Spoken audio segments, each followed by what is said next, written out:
சபாபதிக்கு வேறு தெய்வம் சமானமாகுமான்னு சொல்லுவோம். அந்த தில்லை அம்பலவாணனுக்கு நிகரான தெய்வம் உலோகத்தில் இல்லை. அப்படி நம்ம சிவசஹஸ்ரநாமத்தில் 595 நாமம், அதாவது மகா தம்ஷ்ட்ராய நம, நீண்ட கோரப்பற்களை உடையவரே, அவருடைய அந்த கோர ரூபத்தை குறிக்கக்கூடிய நாமாவளியை பார்த்துட்டு வரோம். அடுத்தது மகா யோத்தாய நம, சிறந்த ஆயுதத்தை உடையவர். அவர் சூளம், வஜ்ரத்து அட்கம், பரசுபயதம், தக்ஷபாகே வகந்தம், நாகம் பாசஞ்ச கண்டாம், பிரளய ஹுதவகம் சாங்குசம் வாமபாகே அப்படின்னு சொல்கிறது ஸ்லோகம். அப்படி நம்ம அவர்கிட்ட வஜ்ராயுதம் இருக்குது, கண்டாம் இருக்குது, இத்தனை ஆயுதங்களை வச்சுட்டு தான் அவர் இருக்கார். அதாவது அசுராலை சம்ஹரிக்கிறதுக்காக தெய்வங்கள் ஆயுதங்களை வச்சுட்டுருக்கு.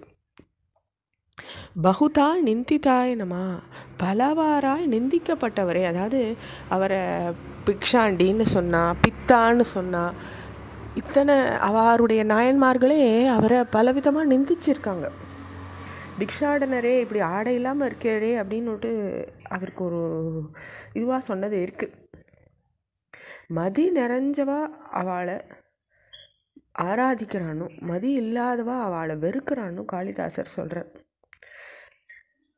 உலக நடத்த போல் இல்லாததும் காரணத்தை அறிய முடியாததுமான மகான்களின் நடத்தைய மதி குறைஞ்சவா வெறுக்கிற மாதிரி உன்னையும் சில பேர் வெறுக்கிறா அப்படின்னு குமார சம்பவத்தில் காளிதாசர் சொல்கிறார். அடுத்த நாமமாக சர்வாய நம. சர்வாய நமன்ற நாமத்தில் இம்சிப்பவர், அதாவது தாருகாவன முனிவர்களை மயக்கி இம்சித்தவர். அதாவது சில பேருக்கு சோதனையை கொடுத்து சுவாமி அவளை ஆட்கொள்கிற வழக்கம் அவருக்கு இருக்குது. அப்போ அந்த முதல் சோதனையை இந்த வழியில் சொல்கிறார். அதனால் அவர் சர்வாயனமா. சங்கராயனமா, சுகத்தை அளிக்கக்கூடியவராக இருக்கார். அதனால் அவர் சங்கரர். தாருகாவனத்தினுடைய முனிவர்களுக்கு சுகமும் கொடுத்தவர் அவர் தானே அடுத்து. அதனால் அவர் சங்கராயனமா. அடுத்து சந்தேகங்களை எரிக்கிறவராக இருக்கார். அதனால் அவருக்கு அந்த நாமம் ரெண்டாந்தரமாக வருது. ஒரு கருணையால் மங்களத்தையும் அழித்து சந்தேகத்தையும் போக்கக்கூடியவர் அப்படின்றதுனால அவருக்கு அந்த நாமம்.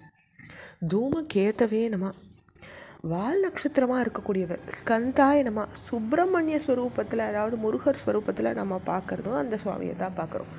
சிவனும் சக்தியும் அதே சுவாமியோடைய ரூபம்தான். அதாவது சிவனுடைய 5 முகங்களும் சக்தியினுடைய ஒரு முகம் சேர்ந்து தான் சுப்பிரமணியருக்கு 6 முகம் வடிவம் கிடைச்சதாக சொல்லப்பட்டிருக்கு. அதனால் அந்த முக்காலும் வடிவமாக சிவனுடைய தானே. அதனால் அவர் முருகரூபமாக நம்ம பார்க்குறதும் சிவன் தான் அப்படின்னு சொல்கிறார். வைஷ்ரவனாய நம்ம, குபேர வடிவினராக இருக்கக்கூடியவர். ஆசைகளை வச்சுருக்க நம்மளை போன்றவாளுக்கு அந்த ஆசைகளை தரக்கூடிய காமேஸ்வரனாகவும் வைஷ்ரவனாகவும் இருக்கக்கூடியவர் அந்த சிவபெருமான் தான். அதனால தான் அவருக்கு வைஷ்ரவனாய நம. தாத்ரே நம, பிரம்மா வடிவத்தில் இருக்கக்கூடியவரும் அந்த ஈஸ்வரன் தான். சக்கராய நம, தேவேந்திர வடிவத்தில், அவர் தான் பிரம்மா, அவர் தான் சிவன், அவர் தான் ஹரி, அவர் தான் இந்திரன்ற நாமம் சொல்கிறது. அப்படி தேவேந்திர வடிவத்தில் இருக்கக்கூடியவரே சக்கராய நம. விஷ்ணுவே நம்ம, எங்கேயும் வியாபிச்சு இருக்கக்கூடியவரே, விஷ்ணு வடிவத்தில் இருக்கக்கூடியவரே அப்படின்னு ஈஸ்வரனை நம்ம அழைக்கிறோம். மித்ராய நம்ம, அனைத்தையும் அழிக்கக்கூடியவர். அவருக்கு நம்மளுக்கு எதெல்லாம் ஹிதமான விஷயங்களோ அது அத்தனையும் நம்ம சிவன்கிட்டேருந்து தான் பெற்றுக்க போகிறோம். அதனால் அவர் மித்ராய நம்ம. துவஷ்ட்ரே நம்ம, அனைத்தையும் அழிக்கக்கூடியவர்.